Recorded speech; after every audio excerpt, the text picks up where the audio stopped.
দেওয়ানগঞ্জ বাজার টু গফরগাঁও রাস্তার বেহাল অবস্থা। জেটিভি, জনতার টিভি। এই রাস্তাটি দিয়ে প্রতিদিন শত শত গাড়ি যাতায়াত করে।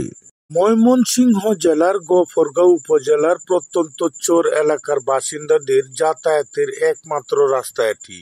তাছাড়া নান্দাইল, হোসেনপুর, ঈশ্বরগঞ্জ কেন্দ্র সহ প্রায় ৭-৮টি উপজেলার লোকজন ঢাকা যাওয়ার জন্য এই রাস্তাটির মাধ্যমে ঢাকা যেতে হয়। বিশেষ করে গফরগাঁও রেল স্টেশনে ট্রেনের মাধ্যমে ঢাকা যাতায়াত করে। কাজেই এই রাস্তাটি একটি অত্যন্ত গুরুত্বপূর্ণ রাস্তা।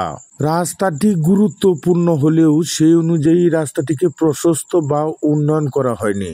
গত সরকারের আমলে কয়েকবার সংস্কার করা হয়েছে শুধুমাত্র। এই রাস্তাটির বেশিরভাগ জায়গায় বড় বড় গর্তের সৃষ্টি হয়েছে।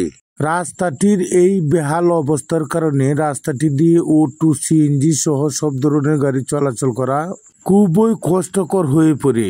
আমি দেওয়ানগঞ্জ বাজার হতে গফরগাঁও পর্যন্ত এই রাস্তার আংশিক ভিডিও চিত্র আপনাদের সামনে তুলে ধরছি। আপনারা সম্পূর্ণ ভিডিওটুকু দেখুন এবং এই রাস্তার ভিডিওটি শেয়ার করে দিন, যেন এই রাস্তার বেহাল অবস্থার চিত্র ময়মনসিংহের সড়ক বিভাগের নজরে আসে।